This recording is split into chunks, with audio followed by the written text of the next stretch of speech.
La vocation dans mon métier, elle est vraiment incarnée d'abord par les élèves. Je pense que c'est le cas pour tous mes collègues, mais c'est, je dirais, le premier moteur dans l'exercice de nos fonctions en tant que prof.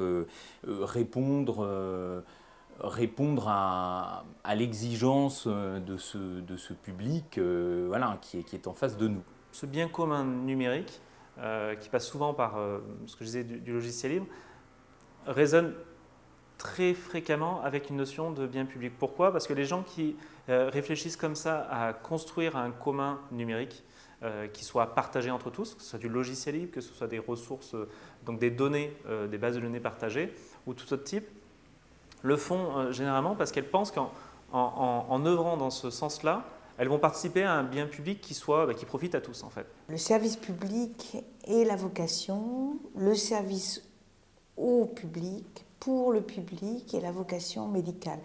La vocation médicale m'est venue tout à fait naturellement puisque mon père était médecin militaire et je suis issue d'une famille extrêmement nombreuse, donc c'est pour moi quelque chose comme une évidence, quelque chose qui me meut et qui me motive.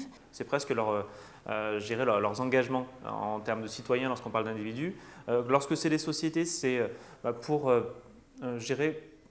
encourager une transformation de leur écosystème ou de leur filière vers un modèle beaucoup plus ouvert et collaboratif, ce qui aussi participe en sens à un bien public parce qu'on permet d'entrer dans une société de l'information qui favorise le partage et la collaboration.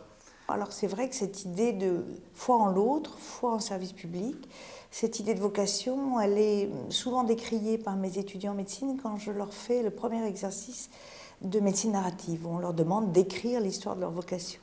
Et tous nous disent, mais on n'est pas des curés, on n'a pas de vocation. Et en fait, quand ils écrivent, la plupart racontent des histoires singulières très belles qui les ont touchés, d'aider les autres, d'aider l'autre, de s'appliquer la règle d'or, hein, c'est-à-dire tu ne feras pas à autrui ce que tu ne veux pas qu'on te fasse. Dans les classes les plus difficiles, effectivement, les élèves sont a priori assez rétifs aux apprentissages, à ce qu'on est amené à leur transmettre.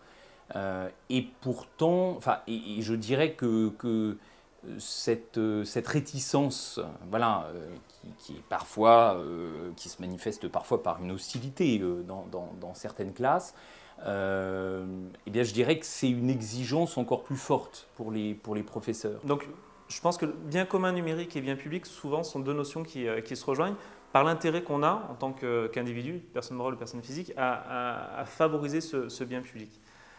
Réciproquement, le bien public parfois passe par des logiques d'ouverture, des modèles ouverts.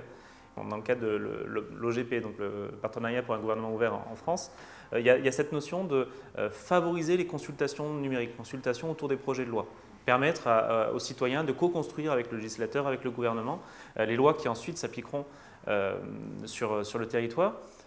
Ils ont 20 ans, ils viennent d'avoir leur concours de médecine et ils disent eh bien, pour nous c'est difficile, mais c'est aussi source de plaisir et de joie, de pouvoir aider les autres, quel que soit leur niveau socio-culturel.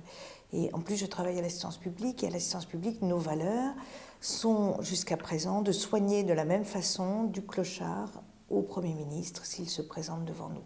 C'est-à-dire que le premier mot n'est pas « avez-vous une bonne mutuelle ?» Pour les élèves qui sont en plus grande difficulté, là, je dirais, il faut créer l'attente. Il faut essayer de leur inspirer, je dirais, à leur tour une vocation. Enfin, cette impression qu'il y a aussi un appel auquel ils vont devoir répondre. J'y reviendrai peut-être tout à l'heure, mais en tout cas, c'est des classes devant lesquelles on ne peut pas faiblir. Voilà.